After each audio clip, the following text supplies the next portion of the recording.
Hey guys, मैं हूँ Rayu cold. कैसे हैं आप सब? आई होप ठीक ही होंगे। I really want to thank you all कि आप सब मेरी वीडियोस देखते हो और चैनल को इतना सपोर्ट करते हो। I truly am grateful. आप में से काफ़ी दोस्तों ने कहा कि उन्हें डार्क वेब के ऊपर एक वीडियो देखनी है, सो हियर इट इज़। इस वीडियो को आप एंड तक ज़रूर देखना एंड अगर इस पे रिस्पॉन्स अच्छा आया तो मैं आप सबके लिए एक डार्क वेब सरप्राइज लेके आऊँगा। तो इसी प्रॉमिस के साथ आज का केस शुरू करते हैं। 17 अगस्त 2007 डार्क वेब की गहराइयों में एक मैसेज आता है एंड उस मैसेज में लिखा था, मैं एक क्राइम पार्टनर की तलाश में हूँ, क्या कोई मेरे साथ काम करना चाहेगा? डार्क वेब के इस ऑमिनस मैसेज पर दो लोगों ने रिप्लाई किया और तब बनी एक evil Trinity. 3 dark web criminals जिन्होंने अपने स्वार्थ के लिए एक मासूम लड़की की जान ले ली और उनके इस एक्शन ने पूरे जापान को गुस्से से भर दिया। मेरा नाम है रायू कोल्ड एंड ये केस है रे इसोगाई के बारे में।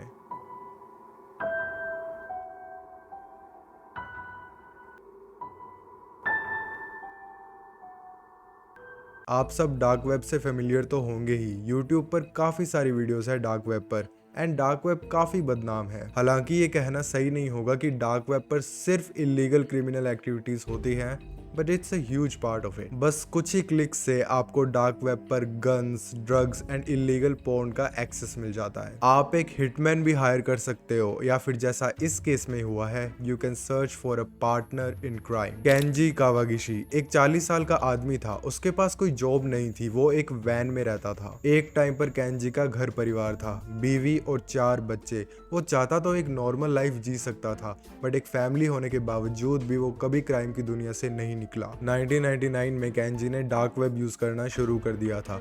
वो डार्क वेब पर लोगों की बैंक अकाउंट डिटेल्स बेचता खरीदता, जिनसे उन लोगों के साथ फ्रॉड्स होते। इससे केंजी के घर पे थोड़ा एक्स्ट्रा कैश आने लग गया था, बट उसका कोई फायदा नहीं था क्योंकि वो कैश केंजी अपनी बुरी आदतों में उड़ा देता। एक टाइम तो ऐसा आया कि केंजी और उसकी फैमिली से उनका घर भी छीन लिया गया क्योंकि केंजी वो मॉर्गेज पे नहीं कर पाया। ऊपर से केंजी के बीवी और बच्चे भी उसे छोड़कर चले गए। इट टर्न्स आउट कि केंजी बहुत ज्यादा अब्यूसिव था एंड थैंकफुली उसकी वाइफ ने और सहन नहीं किया और उसे डाइवोर्स दे दिया। अब केंजी बिल्कुल अकेला हो गया था। 2003 से लेके 2007 के बीच में उसने छोटी मोटी जॉब्स की और वो कई बार जेल भी होकर आया अपने डार्क वेब फ्रॉड्स की वजह से। 2007 में जब वो जेल से बाहर आया तो उसने डार्क वेब पर एक मैसेज डाला जिसमें लिखा था, मैं एक क्राइम पार्टनर की तलाश में हूँ, क्या कोई मेरे साथ काम करना चाहेगा? इस मैसेज पर 2 लोगों ने रिप्लाई किया। पहले आदमी का नाम था सुकासा कांदा। सुकासा कांदा एक 36 साल का आदमी था एंड उसकी लाइफ बहुत ट्रबल थी। स्कूल पर इसे बच्चों ने बुली किया और घर पर इसके पापा ने इसे अब्यूज किया। सुकासा क्रॉनिक हेडेक से सफर करता था और इतने अब्यूसिव एनवायरनमेंट की वजह से उसने एक लोकल गैंग ज्वाइन कर ली और वो छोटे मोटे क्राइम्स करने लगा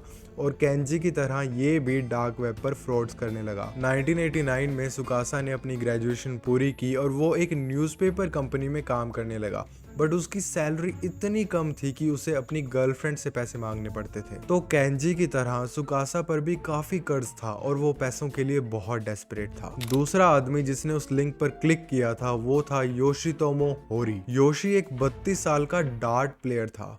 dart player, I never knew it was a thing. Anyways, तो योशी का कोई क्रिमिनल रिकॉर्ड तो नहीं था, बट उसके सर पे 4 मिलियन येन का डेट था और वो पैसों के लिए बहुत डेस्परेट था। तो केंजी, सुकासा और योशी में 2 चीजें बहुत सिमिलर थी। उन तीनों के सर पे ही कर्ज था और वो तीनों ही पैसों के लिए कुछ भी कर सकते थे। 21 अगस्त 2007 को वो तीनों योशी के घर पर मिले जहां पे उन्होंने अपनी इवल स्कीम्स बनाई। उन्होंने प्लान बनाया कि वो कसिनो जाने वाले लोगों का पीछा करेंगे और उन्हें किडनैप करके वो उनसे पैसे निकलवा लेंगे।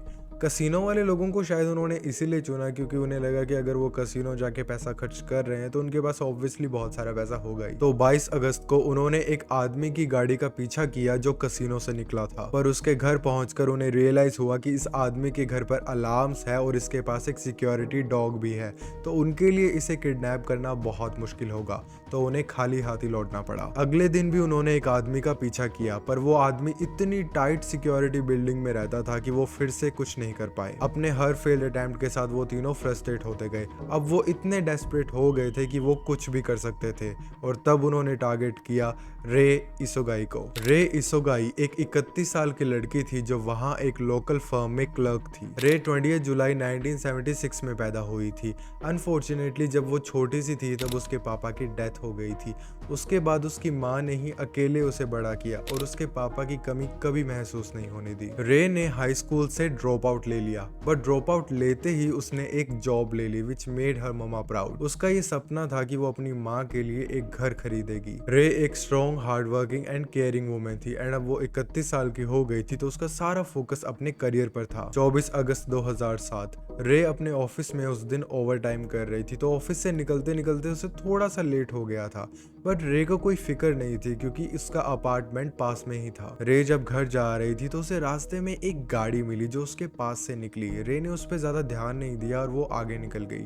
आगे जाकर उसे एक आदमी मिला। वो आदमी बहुत ही कंफ्यूज्ड एक्ट कर रहा था और उसने रे से पूछा कि क्या यहाँ आसपास कोई कन्वीनियंस स्टोर है। रे उसका जवाब देने ही लगी थी कि एक आदमी ने पीछे से आकर रे को पकड़ लिया।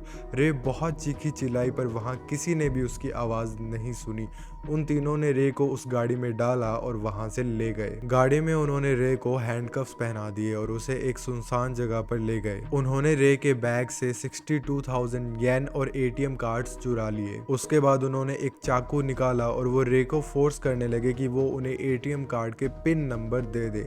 रे इस मोमेंट पे बहुत डर गई थी और अपनी जान बचाने के लिए उसने उन्हें पिन नंबर दे दिया। रे का एटीएम कार्ड और उसका पैसा लेना उनके लिए काफी नहीं था। केंजी ने उसका करने की कोशिश की बट थैंकफुली उसे सुकासा और योशी ने रोक लिया। It's so bizarre to me कि केंजी का भी एक परिवार था, उसके भी बच्चे थे और उसने रे का करने की कोशिश की। रे अब बहुत ज्यादा डर गई थी और उसने कार से बाहर निकलने की कोशिश की और तब उन तीनों ने डिसाइड किया कि वो रे को मार डालेंगे। रे अपनी जान की भीख मांगती रही और उन्होंने उसके मुंह पर पैकिंग टेप बांधकर उसके सर पर 30 बार हथौड़े से मारा। जब वो उसे हथौड़े से मार रहे थे तो बाकी दो लोग एक रस्सी से उसका गला घोट रहे थे।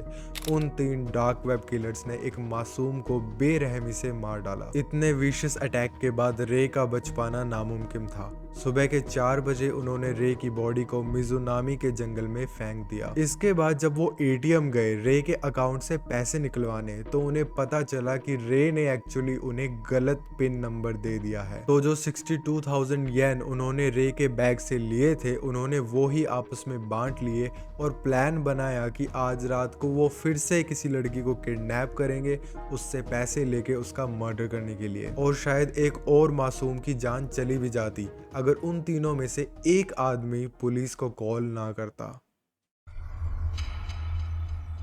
अगर जापान में आप कोई ऐसा क्राइम करते हुए पकड़े जाओ तो आपको डेथ पेनल्टी भी मिल सकती है एंड अगर वो खुद सरेंडर कर दे तो वो डेथ पेनल्टी से बच सकता है। एटलीस्ट 2007 में तो जापान में यही लॉ था। रे के मर्डर के बाद केंजी बहुत डरा हुआ था। वो ये सोच कर परेशान था कि अगर वो पकड़ा गया तो उसे फांसी हो सकती है। तो मौत के डर से केंजी ने खुद ही पुलिस स्टेशन कॉल कर दिया और उन्हें बता दिया कि उन्होंने एक लड़की का मर्डर किया है। इस कॉल के बाद पुलिस ऑफिसर्स ने केंजी को फौरन ही अरेस्ट कर लिया और 15 मिनट पूछताछ के बाद केंजी उन्हें उस एग्जैक्ट लोकेशन पे ले गया जहां उन्होंने रे को फेंका था। केंजी ने पुलिस को ये भी बता दिया कि उसके साथ 2 आदमी और इन्वॉल्व थे एंड थैंकफुली उसी दिन वो दोनों भी पकड़े गए। पुलिस ऑफिसर्स को रे की बॉडी मिल गई और उन्होंने रे की मॉम को इन्फॉर्म कर दिया और जब पुलिस वालों ने उन्हें बॉडी आइडेंटिफाई करने के लिए बुलाया तो वो अपनी बेटी की बॉडी को गले लगाकर रोती रही। एक माँ जिसने अपनी बेटी इस तरह खो दी उसका दर्द हम इमेजिन भी नहीं कर सकते।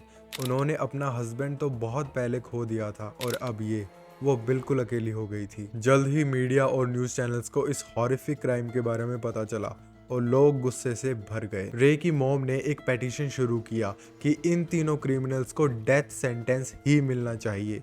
वो चाहती थी कि वो तीनों भी वैसे ही सफर करें जैसे उसकी बेटी ने किया था। ये पेटिशन इसीलिए जरूरी था क्योंकि सिंगल मर्डर के बिहाफ पे किसी को डेथ पनिशमेंट देना मुश्किल था। लगभग सिर्फ 10 दिनों में इस पेटिशन पर 1 लाख लोगों ने साइन किया और 3 महीनों में 3 लाख लोगों ने।